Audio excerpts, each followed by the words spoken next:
Bell बजाओ और समा की खबर से बाखबर हो जाओ। तो इससे क्या होगा? खबरें हो या रीएनएक्टमेंट या हो सुबह सवेरे के टोटके, समा की खबर चाहिए तो बेल बजाइए।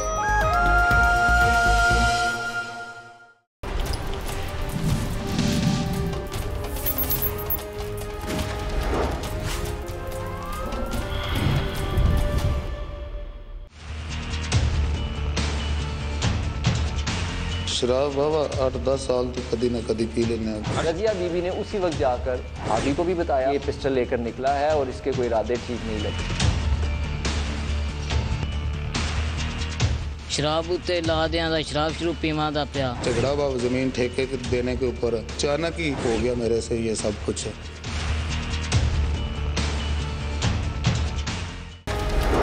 नशे के आदी अफराद जहां अपनी जिंदगी को तबाह करते हैं, वहां अपने बीवी बच्चों और ख़ानदान के लिए भी बहुत सारे मसाइल का बायस बन जाते हैं।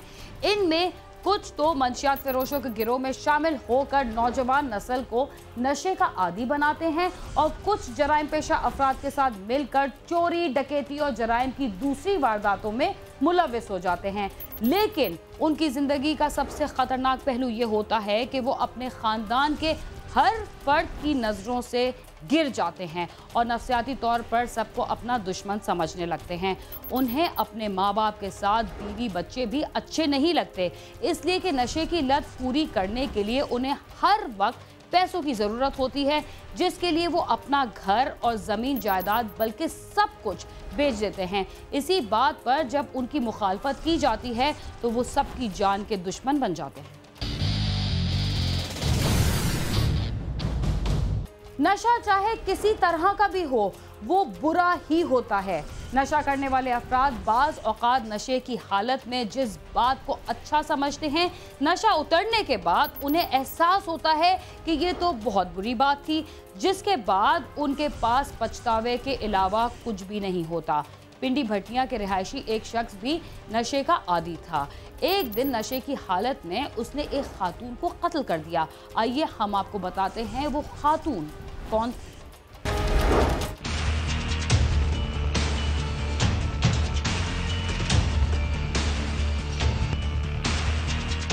अरशद नामी शख्स पिंडी बटिया के गांव समरा का रिहायशी है। इसकी शादी कौसर नामी खातून से 20 साल कबल हुई थी। अरशद एक अरसे से शराब का आदी था। 31/1/2017 को हमें इत्तला मिली कि एक अरशद नाम का आदमी है जिसने अपनी बीवी का कत्ल कर दिया।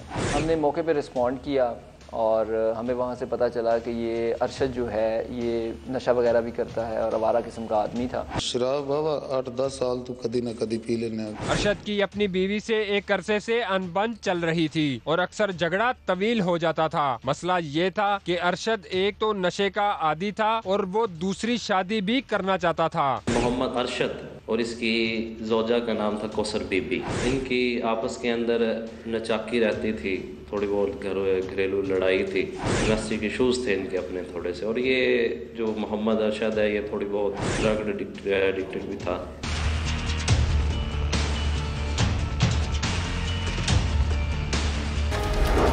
एक रोज पुलिस को इत्तला मिली कि गांव में किसी खातून को गोलियां मारकर कत्ल कर दिया गया है।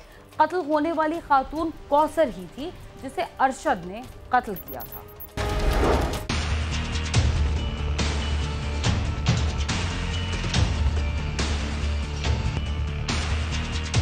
अरशद का बूढ़ा बाप अपनी बेटी के घर में रहता था। अरशद उस दिन अपनी बहन के घर आया और अपने बाप का पिस्तौल उठाकर जब घर से जाने लगा तो उसकी बहन रजिया ने उससे पूछा कि ये पिस्तौल कहाँ ले जा रहे हो। तो उसने दुश्मनी का बहाना बनाकर कहा कि अपने पास हिफाजत के लिए रखना है। रजिया को मियाँ बीवी के झगड़ों का इल्म था, इसलिए उसने कौसर को इस बात से आगाह कर दिया था। इनके घर साथ साथ हैं, इनका भाई का घर, बहन का घर और इसका घर। ये अपने वालिद घर जाता है, वहाँ से वालिद इसका बुजुर्ग आदमी है, वो बेड रिडन है, वहाँ से उसका पिस्टल लेता है। तो इसकी बहन जो है रजिया बीबी, वो उसी वक्त उससे पूछती है कि तुम ये पिस्टल क्यों लेकर जा रहे हो और यहाँ से तुमने वालिद का पिस्टल क्यों लिया है। तो ये उसको कोई बहाना बना देता है कि जी मुझे वहाँ ज़रूरत थी, मुझे वहाँ को मेरी दुश्मनी है या इस तरह की बात है। लेकिन उसको शक था कि ये इस तरह का कोई काम ना करे, क्योंकि मियाँ बीवी का आपसी झगड़ा रहता था। रज़िया बीबी ने उसी वक्त जाकर भाभी को भी बताया, मकतूला कौसर बीबी को, कि भाई ये पिस्टल लेकर निकला है और इसके कोई इरादे ठीक नहीं लगते। और इसके अलावा उसके बेटे को भी बताया। बेटा भी इसका तो 17-18 साल का जवान लड़का है। ये भी अंदर जाता रहता सी, उधर अंदर गया इस लिया इस डाबे कत्या मैं वेख लिया। मैं दस्या उनकी बेगम नूं पहला दस्या, फिर उनके बेटे ने दस्या, वो स्कूलों आया तो उन्हें भी दस्या। फिर उन्होंने आंदा है कि मैं आंदा है तो नहीं पता मैं कब्जा करने वास्ते आंदा है। फिर वो तो व्यस्त गए ने, फिर इस तरह मार छड़ी सु। कौसर अपने घर में मौजूद थी, जो करीब ही वाकया था। अरशद नशे की हालत में घर में दाखिल हुआ और अपनी बीवी पर जानलेवा हमला कर दिया, जिसमें उसकी मौत वाकया हो गई और अरशद वारदात के बाद फरार हो गया। कौसर बीबी उस वक्त अपने घर में अकेली थी और उसके बच्चे भी उस वक्त घर में मौजूद नहीं थे, बाहर ही थे। जब पिस्टल लेता है, चूँकि मैंने आपको पहले भी बताया कि इनके घर साथ साथ हैं, ये तीसरे घर से पिस्टल लेता है और आखिरी घर में आकर अपनी बीवी को कत्ल कर देता है। खैर जी होया पहला ते मैं दौड़ गई हाँ ते अरशद ने मार के ते नस गया। खैर दी आवाज आई अचानक ते मैं अंदर गया सी, मेरी वालदा को मार दिया सी पापा ने शराब पी के। मैं नशे की हालत में था, मुझे पता ही नहीं चला कि मैं क्या कर रहा हूँ क्या नहीं कर रहा। इतना को पी गया था, पता ही उस टाइम चला जिस टाइम मैंने उसको मार दिया। तो फिर मैं दौड़ गया।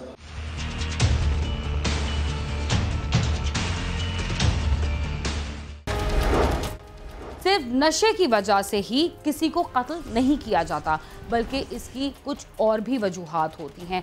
इस वारदात की भी चंद ऐसी ही वजूहात थीं जो बेगुनाह खातून के कत्ल का सबब बनी।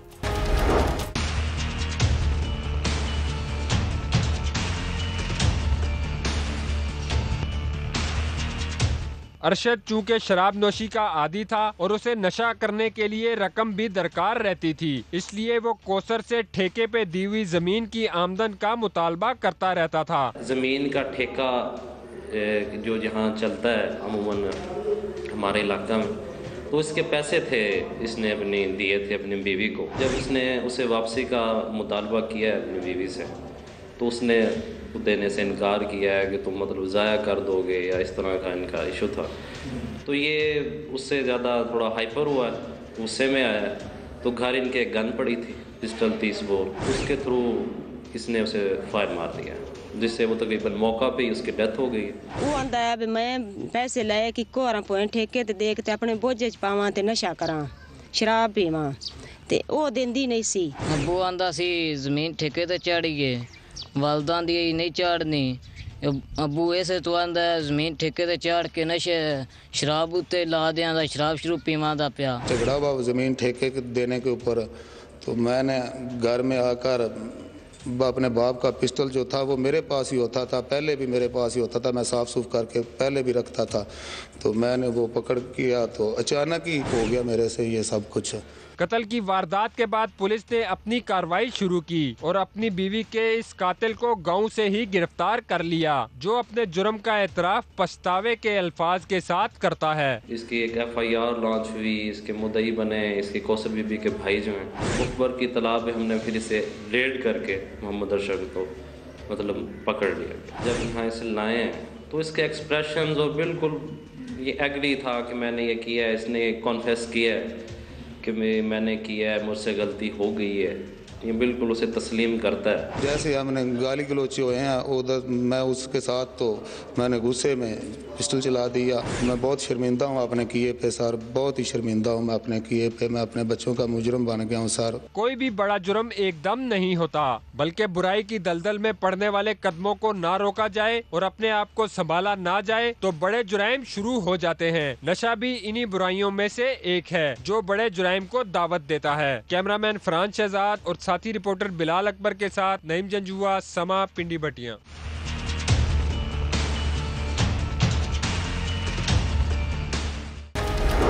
नशे में धुत अफराद का किसी और पर तो बस नहीं चलता, मगर अपने बीवी बच्चों को वो हर वक्त तशद्दुद का निशाना बनाने के लिए तैयार रहते हैं।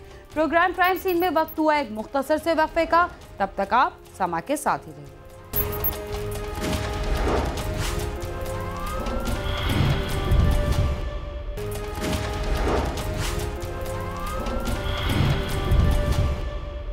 प्रोग्राम क्राइम सीन में एक बार फिर खुशामदीद।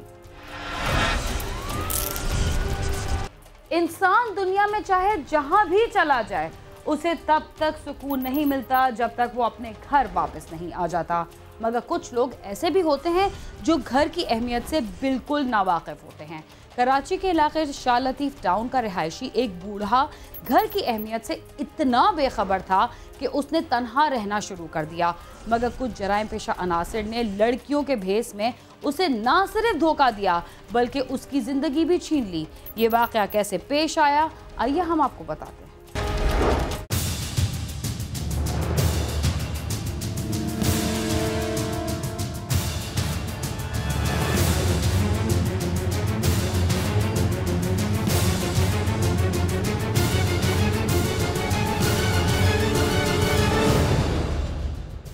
हथकड़ियों में जकड़ा ये नौजवान प्राइवेट कंपनी में काम करता था।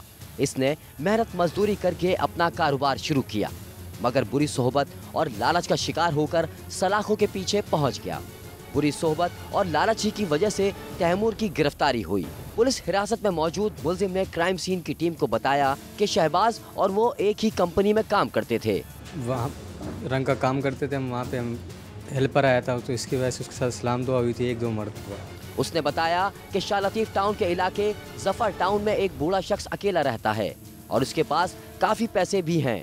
हमने बूढ़े शख्स को लूटने का मंसूबा बनाया और 29 जनवरी को इसके मोबाइल फ़ोन पर लड़की बन के मैसेज करना शुरू कर दिए। तो मुझे बोलने लगा, यार मेरे पास एक बंदा है, अमीर है, उसके वो घर पे अकेला होता है, तो उसके पास पैसे काफ़ी सारे हैं, तू मेरे साथ मिल जा तो हम लोग उसको पैसे लेंगे और आधे आधे कर लेंगे। 30 जनवरी की रात 3 बजे हमने इससे मिलने का कहा और हम दोनों इसके घर में दाखिल हो गए।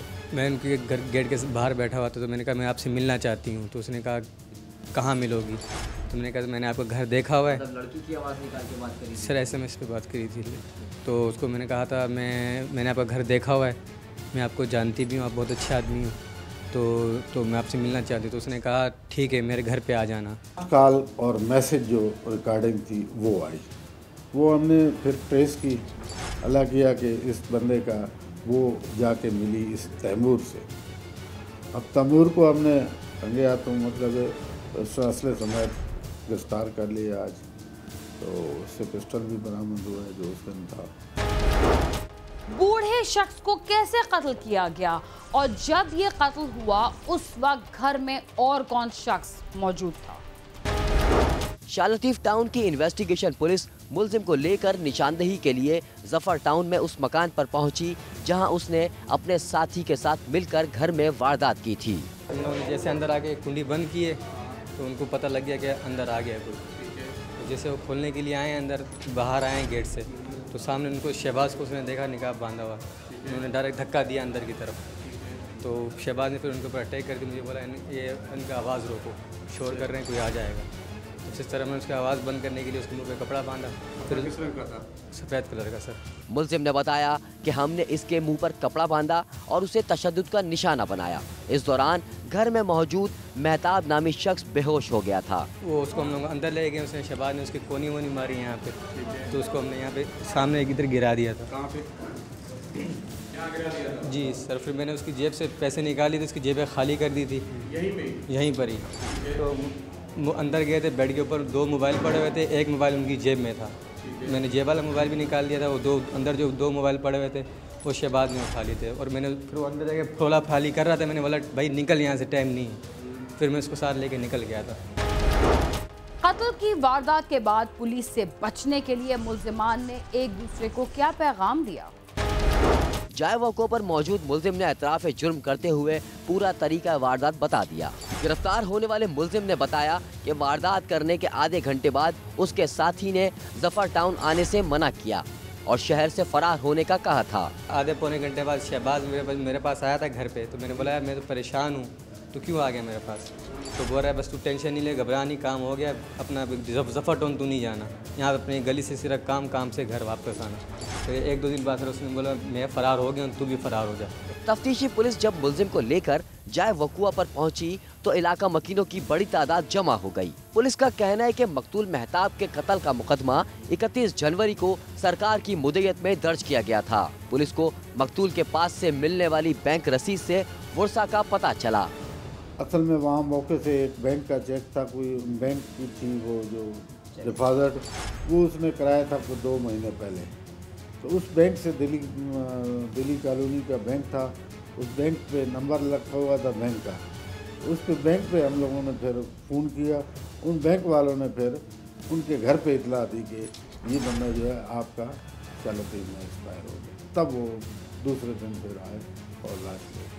मकतूल के भाई ने बताया कि 31 जनवरी को बैंक से आने वाली फ़ोन कॉल से पता चला कि हमारे भाई की मैयत एदी सर्द खाने में रखी है। ये सुनते ही हमारे पैरों तले ज़मीन निकल गई और जब वहाँ जाकर देखा तो हमारे भाई की लाश ही थी।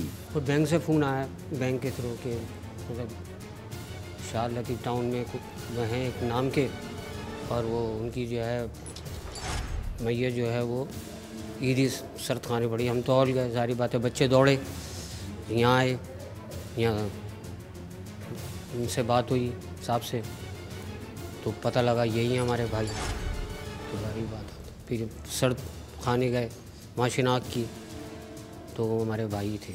पुलिस ने क्राइम सीन की टीम को बताया कि मकतूल दहली कॉलोनी का रहायशी था और घर वालों से नाराज होकर शाह लतीफ के इलाके में किराए पर मकान लेकर रह रहा था। इस बात का इल्म इलाके के एक नौजवान शहबाज को था, जिसने अपने साथी तैमूर के साथ मिलकर वारदात की और मकतूल के मुंह पर कपड़ा बांधने की वजह से उसकी मौत वाक़ई हुई। ये दोनों आए, मसला हालत में आए दोनों, और इसको आते ही मतलब दबोच लिया। इसने सफ़ेद रंग के कपड़े से इसका मुँह बांधा और उसके बाद जो है फिर इसका काले रंग से ना उसने पूरा इसका मुंह बांध दिया, सांस वगैरह बांधा। बुढ़ा आदमी था, 62-63 साल की उम्र थी, ज़्यादा वो नहीं इतना था। तो शहबाज ने उसके मुक्के मारे थे पसलियों पे और एक मुक्का में खाली मुंह पे भी मारा था। उसके बाद सर बस उसको हम लोग गिरा के आ गए थे बाहर। इससे पहले और कितनी बार इस तरह की वारदातें करी? सर मैंने कोई वारदातें नहीं की, ये फर्स्ट टाइम था मेरा। सर मैं कुल्फ़ी का ठेला लगाता हूँ। पुलिस गिरफ्तार होने वाले मुलजिम तैमूर से मजीद तफ्तीश कर रही है। पुलिस का कहना है कि मुलजिम को इस वारदात से 25,000 रुपए हिस्सा मिला था, जबकि मफरूर मुलजिम शहबाज की गिरफ्तारी के बाद दीगर हकाइक भी सामने आएंगे। इस वक्त तक तो अभी तक ये कह रहा है कि मैंने 45,000 रुपये और 3 मोबाइल लिए। 45 से बोले 25,000 मुझे मिला था, तो मैंने कुछ खर्च कर चुका हूँ। और बाकी जो है वो कहता है कि लिफाफा एक बिस्तरे के नीचे उठाया था, वो लिफाफे में क्या था, क्योंकि अभी भी मालकान कहते हैं कि कुछ पैसे और भी हैं, कोई सोना था उसके पास, वल्लाह आलम। लेकिन अभी तक ये जब वो पकड़ा जाएगा तो फिर ही पता चलेगा। लेकिन इसने कहा है कि भाई मेरे हिस्से में 25,000 रुपया और मोबाइल फ़ोन। कराची के कई नौजवान बुरी सोबत पर पड़कर जराइम की दुनिया को अपना लेते हैं और फिर उनका मुस्तकबिल जेल की सलाखें ही होती हैं। कैमरामैन नईम खान के साथ खुर्रम गुलजार, समा, कराची। जराइम का सिलसिला बुराई से शुरू होता है और उसका इख्तिताम भी बुराई पर ही होता है। जो शख्स जराइम की दुनिया में कदम रख दे, बुराइयां पूरी जिंदगी उसका पीछा नहीं छोड़ती। इसके साथ ही क्राइम सीन अपने इख्तिताम को पहुंचता है। अगर आप हमसे रब्ता करना चाहते हैं तो हमारा पता है cs@sama.tv। इसके अलावा फेसबुक और ट्विटर पर भी हमसे रब्ता कर सकते हैं। बीना खान और क्राइम सीन की टीम को इजाज़त दीजिए और देखते रहिए सम।